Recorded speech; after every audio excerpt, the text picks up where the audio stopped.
Imagine someone told you that the ultimate blueprint for infinite daytime energy and razor-sharp focus requires absolutely zero technology. None at Right. all. No morning ice plunges, no $300 sleep tracking rings, no hyper-optimized macronutrient spreadsheets. Yeah, you can put all of that away. Exactly. Imagine this complete operating system for human productivity and health was actually perfected like over 1,000 years ago. Welcome to today's deep dive, where we're looking at a fundamentally different approach to your daily routine. It really is a radical departure from, how modern culture tells us to structure our days. We're looking at a comprehensive stack of sources today that detail the physical, mental, and spiritual habits of the Prophet Muhammad. And it's not just a disjointed list of ancient chores, right? No, not at all. What emerges from these texts is a highly calibrated ecosystem. I mean, we're examining everything from strict dietary protocols to movement, sleep hygiene, and constant spiritual remembrance. Like the recitation of Ayatul Kursi, right? Yes, exactly. The things that anchor a believer's morning routine and really protect their psychological state throughout the entire day. So the mission for our deep dive today is to translate this historical Islamic routine into principles that make it so surprisingly effective for modern life. And to understand how this system generates so much output, we really have to look at the core premise of this operating manual. Which completely rejects the modern fitness industry's obsession with vanity, by the way. Oh, absolutely. The foundational premise here is that your physical body is not actually yours. Which is such a wild concept today. It is. In this framework, the human body is defined as an amana, a divine trust. You don't own your heart, your lungs, your joints. You are merely their temporary guardian. Okay, let's unpack this, because I think there's a huge behavioral shift that happens when you change how you view ownership. Right. Think of the difference between owning a car and driving a rental car. Oh, that's a great way to put it. Right. Like if you buy a sedan yourself, maybe you let it get a little messy, you delay the oil changes, you don't really care if you scrape the bumper. You're just like, I'll fix it later. Exactly. But if you're driving a rental, and you know for a fact that you have to return that exact vehicle to the agency and answer for every single dent and coffee stain, Your behavior completely changes. 100%. Mm. You treat the vehicle with a hyper-vigilant level of respect because you are accountable to the actual owner. And what's fascinating here is that the sources outline that exact level of accountability. On the day of judgment, every person will be asked 4 specific questions before they can take another step. Wow, just 4. Just 4 to start. And one of those questions explicitly demands an accounting of how the individual used and wore out their physical body. Did you degrade this divine trust with, chronic stress, sleep deprivation, junk food? Right. Or did you preserve its functionality to maximize your positive impact on the world? Which completely reframes why we even try to be healthy. It's not about getting shredded for summer. Not at all. The texts state clearly that a strong, healthy believer is more beloved to Allah than a weak one, because healthy body yields a higher capacity for worship. And a greater ability to serve your community. Exactly. Health is utility. Maintaining high ambition, striving for competence, keeping your biology optimized, these are elevated to acts of worship when the intention is to maintain that trust. So if the body is a borrowed vehicle that we have to return in good condition, well, the very first thing we have to audit is the fuel we're putting into the engine. And the sources do not hold back on this? No, they don't. They describe the human stomach as quite literally the worst vessel a person can fill. Which is a pretty intense visual. Very intense. And that leads to the Prophet's very famous protocol for eating, which is the rule of thirds. You dedicate 1/3 of the stomach to food, 1/3 to liquid, and you leave the final third completely empty for air. And the physiological mechanics behind that rule are brilliant when you look at modern gastroenterology. Really? How so? Well, when you fill the stomach to 100% capacity, it physically expands, right? That expansion presses upward against the diaphragm. Oh, I see where this is going. Yeah, it severely restricts your ability to take deep, full breaths. And shallow breathing actually triggers the sympathetic nervous system, your fight or flight response. Wait, really? So overeating literally increases your baseline stress levels? Exactly. Furthermore, an overstuffed stomach requires massive amounts of blood flow to be diverted from the brain to the digestive tract to process that load. Which creates that classic post-meal cognitive crash. The food coma. The food coma, exactly. So leaving 1/3 empty preserves diaphragmatic breathing and prevents that metabolic sluggishness. That makes so much sense. But the sources also critique the type of fuel, not just the amount. They warn specifically against, modern deep-fried foods and excess meat. Yes. There is a really striking historical account in the sources about Umar. Right. I wanted to bring this up because it blew my mind. He spots a man buying meat in the market every single day, and Umar actually scolds him. He warns that meat has an addictive quality similar to alcohol. Which is crazy. He is essentially describing dopamine-driven hedonic eating centuries before we even had the neurological vocabulary for it. He recognized the behavioral pattern of gluttony. I mean, today, cardiovascular science links diets excessively high in daily red meat to inflammation and heart disease, sure. But Umar's critique was also deeply psychological. How so? Well, when you condition your brain to require highly palatable, rich foods every single day, you become a slave to your cravings. The routine we're studying completely rejects that dependency. It demands dietary discipline to ensure you control your appetites, rather than your appetites controlling you. Precisely. Okay, but this brings us to a specific guideline in the sources about portion control that I have to challenge. Oh, let's hear it. The texts state that a meal for 2 is enough for 4. Right. Look, if I invite 3 friends over for dinner, and I take a standard meal meant for 2 people and divide it by 4, my guests are going to leave hungry. They're going to stop answering my texts. You think it sounds like forced starvation? It kind of does. Yeah. How does that translate into functional advice for you today? Well, you're looking at it through the lens of modern baseline portions, which are already heavily skewed toward overconsumption. I guess that's true. We have normalized gorging. We have. The sources are drawing a hard line between eating for entertainment and eating for biological necessity. Yeah.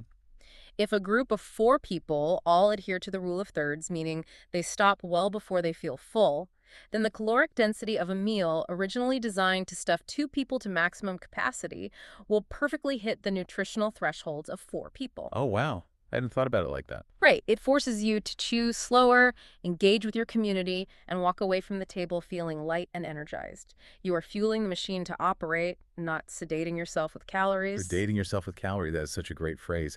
And speaking of operating the machine, the sources detail exactly how that energy should be translated into physical movement. Yes, the prophet did not slouch. No, he walked briskly, leaning slightly forward, with real energy. The texts describe it as if the ground were literally folding up for him. Because posture and gait are biological feedback loops. When you walk briskly, you forcefully increase cardiovascular output.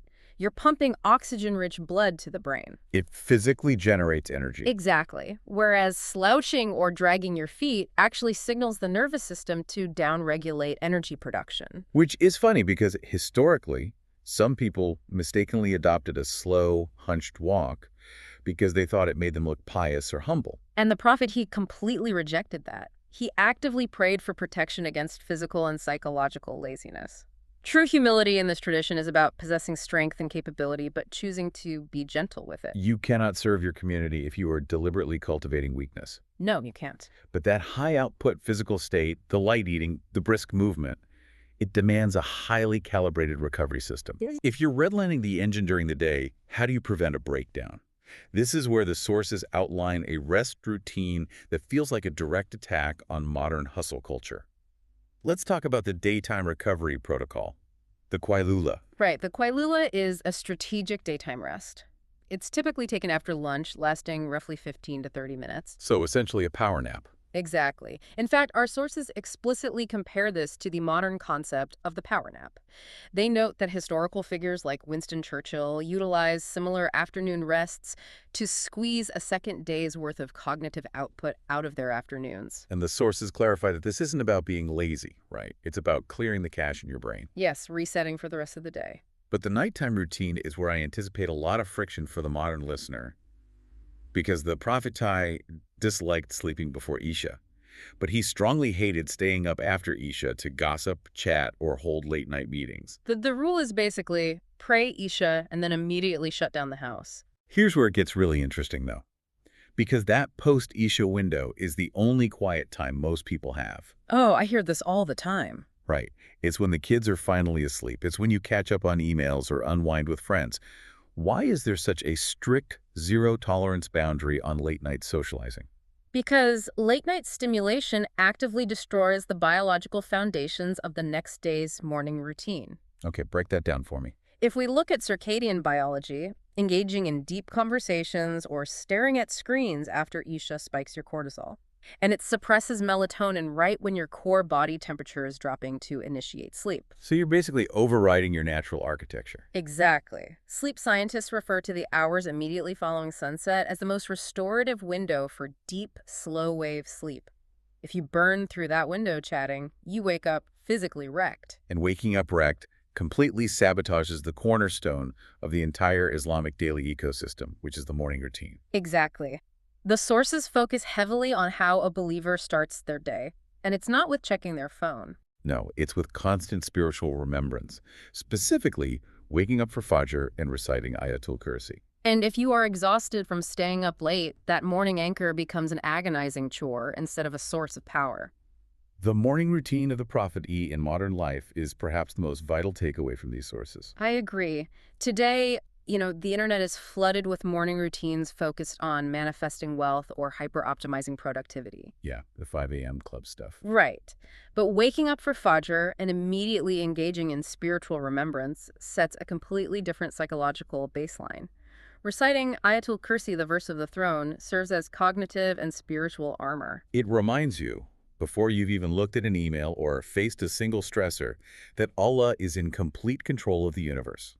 It externalizes the locus of control. You start the day acknowledging your ultimate dependence on the Creator. Which actually removes the crushing anxiety of thinking you have to manage everything yourself. Precisely.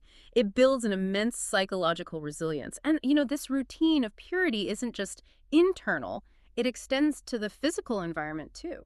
Right. The sources emphasize extreme physical cleanliness as half of faith. They give super practical examples like ensuring winter coats are washed regularly so you don't carry the smell of kitchen curry into the mosque. That's such a specific and relatable detail. Environmental order and physical purity reflect and reinforce internal spiritual clarity. You cannot maintain this high-level morning routine if your environment is chaotic and your sleep debt is compounding.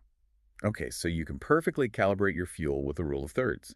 You can take your strategic power naps, you can fiercely protect your early sleep, and start your morning with the protective recitation of Ayatul Kursi. You can do all of that, yeah. But life is still going to throw you curveballs. You're going to get a flat tire. You're going to get sick. You're going to accidentally drop your phone in a puddle. It happens to everyone. Right. A comprehensive daily routine has to include mental hygiene to process external shocks. And this brings us to the most profound part of the sources, the mental routine. This is really the mechanism that prevents the entire system from collapsing under the weight of modern stress. The sources outline a massive psychological trap that ruins our mental health. It's the if trap. Yes, the law trap. Right. They give the highly relatable example of making a frustrating mistake, like accidentally locking your keys inside your house. The immediate default human reaction is to say law, which translates to if only. If only I hadn't set them on the counter. If only that person hadn't distracted me while I was walking out the door. We instantly start replaying the tape, right? Trying to alter a past that is completely locked. But the texts state that saying if only literally opens the door for Satan. It breeds endless regret, self-cursing, and hostility toward the people around you. It really does. To me, the phrase if only is a mental hamster wheel. You're sprinting at top speed, burning massive amounts of emotional energy, sweating with frustration and hypothetical scenarios, but you go absolutely nowhere because the past is permanently sealed. When you engage in that rumination loop, you are essentially arguing with reality, and you will lose that argument every single time. Every time. The Prophet's routine demands radical acceptance of the present moment as the decree of a law. When you eliminate if only from your vocabulary, you close the door on anxiety and regret. But I want to be very clear here, because someone might hear radical acceptance and think it means fatalism, like you're just giving up. Oh, far from it. The sources clearly document that the prophets themselves sought out medicine when they were ill. They took practical actions. So if you lock your keys in the house, radical acceptance does not mean you sit on the porch for 3 days waiting for a miracle. Right. You immediately call a locksmith. You break a window if you have to. You take aggressive practical action in the present moment. But, and this is the key, you do it without losing your internal peace. You fix the problem without wasting a single drop of energy fighting a past you cannot change. Exactly. That reframing of reality saves so much cognitive bandwidth. And the sources extend this mental shield beyond minor inconveniences to severe physical illness. This part of the deep dive requires a massive paradigm shift. It really does, because illness is not viewed as a random biological failure, and it's certainly not viewed as a punishment. Oh. The sources state that every pain, every stress, even something as minor as the tiny prick of a thorn, expiates a person's sins. The psychological utility of that belief cannot be overstated. When someone faces chronic illness or chronic pain today, the heaviest burden is often the despair. The feeling that the suffering is pointless, or that biology is victimizing them. But by framing even a thorn prick as a mechanism for spiritual purification, the suffering is instantly infused with profound meaning. It's doing spiritual work on your behalf. It cleanses the soul. It transforms pain from a pointless tragedy into a transactional elevation of your spiritual status. You don't ask for the pain, but when it arrives, it's never wasted. It builds an absolute fortress against clinical despair, and that exact same lens must be applied outward, right, to how we view the suffering of others. Yes, the sources demand an incredibly high level of compassion. They specifically warn against laughing at someone who falls down, giving the example of someone slipping in the mud during a rainstorm. Which is such a natural human reflex to chuckle when someone takes a harmless tumble. I mean, we've all done it, but the sources say absolutely not. Because in that specific moment of pain, shock, and embarrassment, that person is undergoing purification. They are being cleansed of a sin. Oh, wow. So to mock them is to disrespect a sacred process between them and their creator. When you integrate that level of empathy into your daily routine, you stop judging people for their struggles. You build a society rooted in deep compassion rather than ridicule. It truly is a complete holistic ecosystem. When you zoom out and look at all these components together, the routine of the Prophet Muhammad provides an impenetrable blueprint for modern life. It really does. It secures the physical engine by treating the body as a borrowed trust, fueled by the one-third stomach rule and energized by brisk, purposeful movement. It optimizes recovery through the strategic Kailula nap and the strict protection of deep nighttime sleep. It anchors the mind with the powerful morning recitation of Ayatul Kursi, setting the locus of control firmly with the Creator. And above all, it installs the ultimate mental shield of radical acceptance, transforming every stressor and thorn prick into a mechanism for growth. It anticipates every single human vulnerability, our tendency to gorge, to stay up late, to ruminate on the past, and provides a practical, physiological, and psychological safeguard against it. It proves that the most advanced biohack isn't a piece of wearable technology. It is the discipline of aligning your physical habits with your spiritual purpose. So I want to leave you with this. If we truly internalize the very first principle we discussed today, if you genuinely started viewing your physical energy, your health, and your time as a borrowed trust from Allah rather than property you own outright, Yeah. how would that reality change the very first decision you make when you wake up tomorrow morning? That is a lot to think about. Thank you for joining us on this deep dive. We hope you walk away with the tools to refine your own routine, keep questioning, keep learning, and we'll catch you on the next deep dive.